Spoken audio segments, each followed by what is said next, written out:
une dent entre deux dents trop écartées? Ah oui, bien sûr, bien sûr. Ça, on parle de l'esthétique dentaire, hein.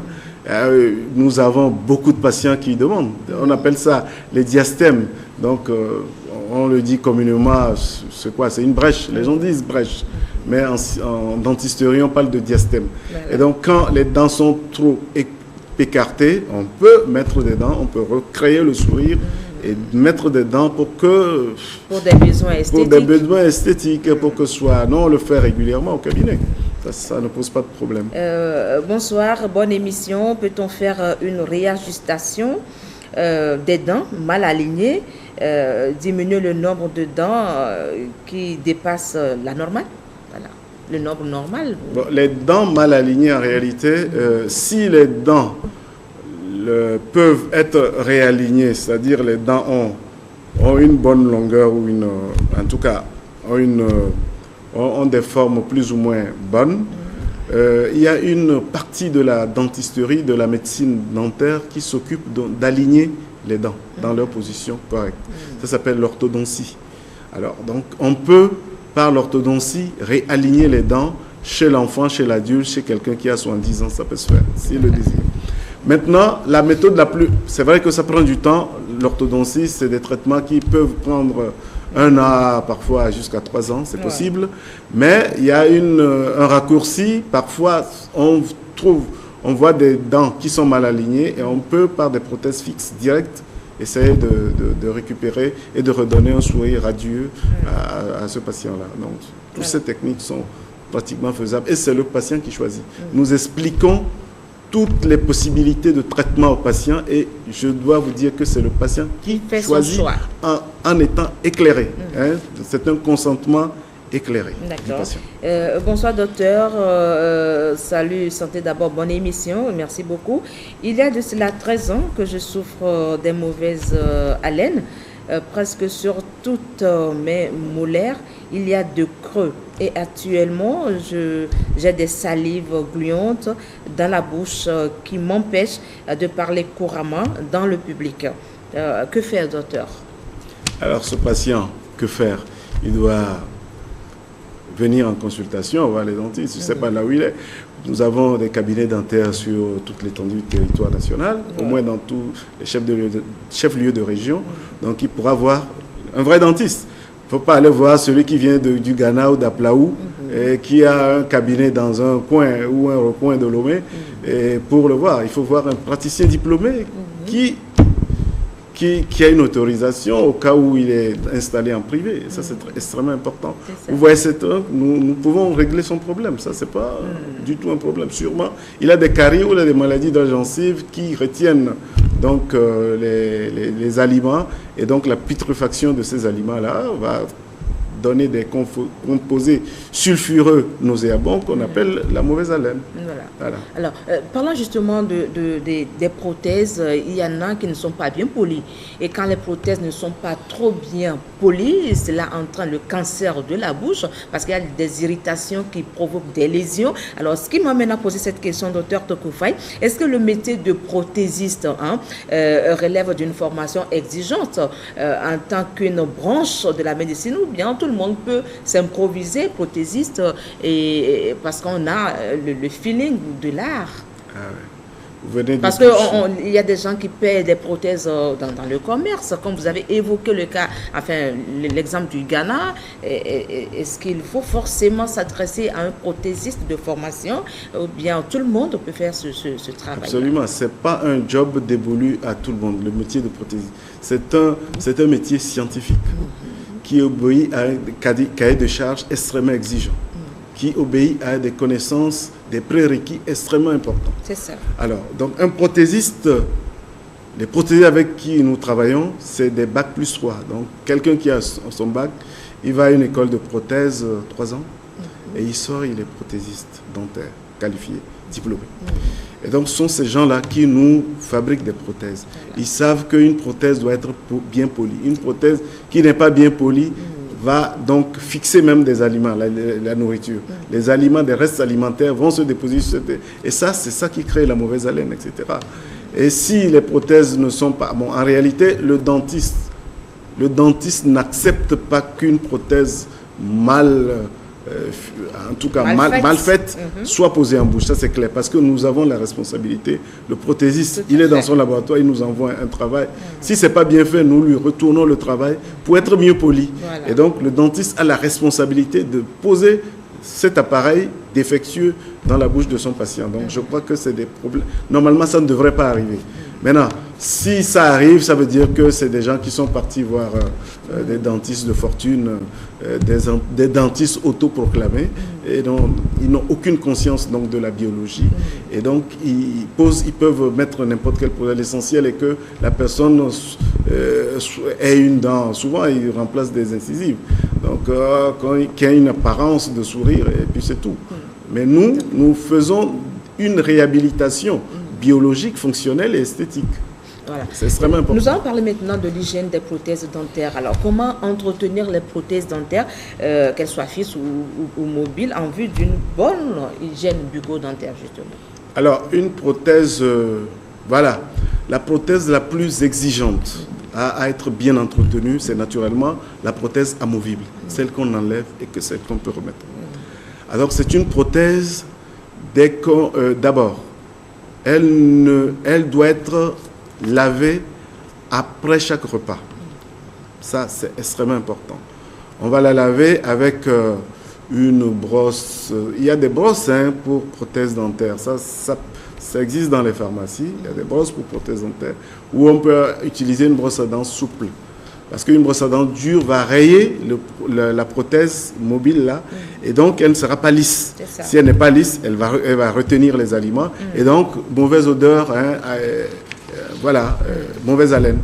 Alors, donc on doit bien laver ces prothèses là, et on les dépose. Après avoir mangé, on dépose, on brosse bien ses dents, on enlève tous les détritus entre les dents, et après on la remet. Ça, c'est dans la journée. Mais il est fortement conseillé de déposer les prothèses, d'enlever les prothèses amovibles la nuit pour laisser reposer la muqueuse buccale. Voilà, ça, ce sont des exigences liées aux prothèses mobiles, amovibles. Il faut les enlever la nuit, les déposer et le lendemain, les relaver un peu et puis avant de les mettre, comme ça, on garde une haleine fraîche. Pour les prothèses fixes, on conseille, il n'y a pas un entretien extraordinaire, mais il faudra classiquement s'inscrire dans un brossage quotidien, mais il faut utiliser aussi le fil de soie, parce que pour enlever les débris alimentaires entre les dents. Après le brossage, on doit utiliser le fil dentaire, le fil de soie, que nous conseillons à la population d'acheter chez le pharmacien. Ça permet d'enlever les aliments que la brosse à dents ne peut pas enlever. Je crois qu'il faudrait vraiment une émission entièrement dévolue à l'hygiène bucco-dentaire, parce qu'il y a beaucoup de choses qu'on peut dire concernant l'hygiène de la bouche et des dents et que la population ignore. C'est ça. Voilà. Alors, donc si c'est comme ça, vous nous promettez que vous allez revenir la semaine prochaine? Oui, on peut. Moi c'est mon boulot. Même une heure de temps après, je suis disponible. C'est vrai qu'une heure de temps ne suffit pas pour cette émission. On a plus d'une trentaine. Mais il faudra qu'on parle de l'hygiène de la bouche et des dents. C'est extrêmement important. Il y a beaucoup d'astuces parce que nous, notre rôle, notre raison d'être, c'est la prévention. Ce n'est pas de soigner les gens. Donc si nous sommes docteurs, chirurgiens, dentistes, c'est pour amener la population à éviter les problèmes dentaires. Ce n'est pas traiter les problèmes dentaires. Donc si nous ne pouvons pas donner des conseils avisés pour que les populations n'aient pas de problème, nous n'avons pas notre raison d'être. Voilà. Bonsoir docteur, je saigne lorsque je me brosse les dents. Est-ce que cela veut dire que je vais les perdre? Oui, ça c'est extrêmement important. Le saignement des gencives signifie automatiquement qu'il y a une maladie. Dès que vous vous réveillez le matin, vous crachez, il y a du sang, il y a une maladie. Donc, il faudra aller consulter. Si vous brossez les dents, ça saigne, il faudra aller consulter. Mais je dois dire qu'avant d'aller consulter, il ne faut pas dire que parce que ça saigne que je ne sais. Parce que les gencives là, les dents là ont besoin d'être mieux brossées, c'est pourquoi ça saigne. Donc, il faut mieux brosser. Même si ça saigne, il faudra mieux les brosser parce que si vous les laissez comme ça ça va aggraver, la situation va être aggravée. Mais avant d'aller, il faut donc aller consulter. Il suffit d'un petit nettoyage, de petits conseils et le problème est réglé. Et le tour est joué. Voilà. Bonsoir, docteur. Un enfant de 4 ans, on peut avoir mal aux dents? Absolument, absolument. Nous avons des enfants de 3 ans qui ont 15-20 caries. Alors que toutes les dents sont cariées, donc ça c'est le problème. Hein. Aujourd'hui, les parents, ils aiment bien les enfants, ils leur donnent trop de sucreries. Au finish, à 3 ans, alors que les 20 dents viennent de s'installer en bouche, toutes ces dents sont cariées. Nous avons ces cas-là, nous avons des images que nous pouvons vous montrer. Donc à 4 ans, il est déjà trop vieux pour avoir plusieurs caries. Voilà. Bonsoir docteur, ma question est de savoir, est-ce que c'est normal que la prothèse bouge lorsqu'on mastique? Quelles sont les analyses qu'on fait avant l'implant dentaire? Merci. Alors, je crois qu'on ne va pas rentrer dans les détails concernant les analyses qu'on fait, voilà. Mais la première question, je crois qu'on peut peut-être répondre à ça. La prothèse qui bouge. Voilà, la prothèse qui bouge lorsqu'on est en train de manger. Oui, la prothèse qui bouge lorsqu'on est en train de manger, ça veut dire que cette prothèse-là n'est pas bien équilibrée en bouche. Il faudra retourner chez le dentiste pour vérifier. Et parfois, on peut avoir des prothèses totales ou qui ne peuvent pas être bien retenues, d'autant plus que les bases osseuses se sont fondues. Donc la gencive et l'os alvéolaire, tout est fondu. Et donc les prothèses ne peuvent pas bien retenir. Il faut dire que les prothèses, surtout les prothèses mobiles, les prothèses amovibles, n'ont pas la même efficacité qu'une dent normale. Je veux vous dire, par exemple, quelqu'un qui n'a pas de dents en bouche, il garde sa mastication. Le pouvoir masticateur, c'est 1/6, 1 sur 6 de quelqu'un qui a la dent naturelle, bien qu'il soit réhabilité.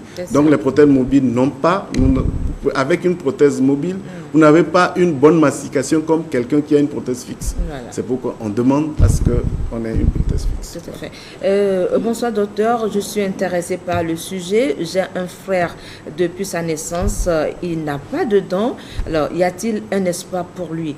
Il ne mange pas de viande. Alors, à combien peut lui coûter cette opération chirurgicale pour lui ramener toutes les dents pratiquement dans la bouche, puisque la personne n'a pas de dents? Oui, je crois que j'ai... Depuis sa naissance. Depuis sa naissance. Voilà. Oui. Donc, je crois que j'ai fait allusion à cette maladie. Il se sent isolé. Absolument. On l'a dit, il se sent isolé. Absolument. Donc, c'est des maladies génétiques. Hein. Pour ce monsieur-là, sûrement, c'est une maladie génétique. Je crois qu'il y a cette maladie a été déjà décrite au Togo. Hein. Je crois que dans les plateaux d'Aï, là, avec le professeur Niamé, qu'il a nommé, je crois, j'avais lu quelque part, syndrome de Sakura. Donc, c'est des gens qui n'ont pas de dents, qui n'ont pas de cheveux, qui n'ont pas de trucs, et donc qui n'ont pas de sourcils, etc., qui naissent sans dents. On appelle ça une anodontie. C'est-à-dire que absence totale de dents. Et il n'y a pas d'espoir pour ces personnes. L'espoir pour ces gens-là, c'est une prothèse, peut-être une prothèse totale, ou soit le nec plus ultra serait l'implantologie. Donc on peut mettre quelques racines artificielles et puis mettre des dents dessus. Et ça va coûter beaucoup. Mais vraiment, ce n'est pas à la portée de nous. C'est pas à la portée.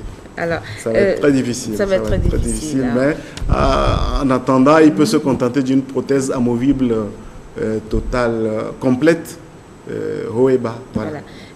Salut docteur, n'y a-t-il pas un risque d'infection après la pose d'un implant? Alors, combien peut coûter un implant? Merci. Moi, j'ai jamais voulu, je ne parle jamais de coût, parce que c'est pas ça le problème dans notre truc. Moi, je dis, le premier implant que j'ai posé au Togo, je crois que je vous ai dit déjà que c'est quelqu'un qui a décidé. Et il n'a pas beaucoup de moyens, mais il est arrivé avec une moto. Il est arrivé avec sa mat. Oui, il est arrivé sa mat et moi-même j'étais surpris. Il a voulu et il a exigé, il a fait cet implant. Donc ça a été le premier implant que j'ai posé au Togo. Et le donc coût? Pour vous dire, le coût, il faut dire le coût. Non, mais le coût, c'est pas ça le problème. Cette personne qui est venue sur sa moto mat et qui a voulu que l'implant qu'il a posé coûte plus cher que sa moto. Voilà. Pour vous dire, donc à peu près le coût. Voilà. Nous sommes pratiquement arrivés à la fin de cette émission. Beaucoup de questions sont restées malheureusement sans réponse, mais le docteur Togo Faye a promis de revenir la semaine prochaine pour répondre à toutes vos questions et surtout mettre l'accent sur la prévention. Alors, le deuxième volet de cette émission, ce sera la prévention des maladies bucco-dentaires. Alors, soyez donc au rendez-vous le mardi prochain, ce qui fait que nous allons mettre fin, bien évidemment, aux questions qui nous parviennent, tout en remettant toutes ces questions-là sur le plateau le mardi prochain. Voilà. Nous allons boucler. Est-ce qu'il nous reste encore une petite minute ou bien 2 minutes? 1 minute, ce n'est pas possible. Donc, nous allons donner la parole au docteur de clôturer cette émission. Alors, qu'est-ce qu'on doit retenir d'essentiel lorsqu'on parle des prothèses dentaires? Le message clé de ce soir, c'est quoi, docteur? Il faut dire qu'une dent remplacée doit être... Une dent perdue doit être remplacée. Une dent perdue doit être remplacée et nous avons plusieurs méthodes à la bourse des patients, des prothèses mobiles jusqu'aux implants. Donc, quand on n'a pas trop de moyens, on peut faire les prothèses mobiles. Mais la chose la plus importante, c'est de sensibiliser la population pour qu'elle ne perde pas les dents. Il ne faut pas perdre les dents. Donc, il faut toujours sensibiliser. Il faut évangéliser la population par rapport aux méthodes d'hygiène de la bouche et des dents. Et c'est pourquoi je suis extrêmement content qu'on puisse en parler, parce que c'est la chose la plus importante. Arriver à enseigner les méthodes les plus simples pour qu'on ne puisse pas arriver à perdre les dents. Je crois que c'est la meilleure médecine. Prévenir vaut mieux que... Voilà, prévenir vaut mieux que... Merci beaucoup, docteur Togo Faye, d'être passé sur le plateau de Santé d'abord de ce soir. Rendez-vous mardi prochain et ce sera avec le même plaisir que nous allons recevoir docteur Togo Faye. Voilà, mesdames et messieurs, c'est la fin de cette émission. Tout le plaisir a été pour nous de vous l'avoir présenté. Merci, docteur Togo Faye, pour toutes ces explications. Merci à toute l'équipe de la réalisation, les cadres et surtout aux machinistes qui installent tous les mardis le décor de Santé d'abord. On se dit à mardi prochain, même chaîne, même heure. Au revoir et excellente suite de nos programmes.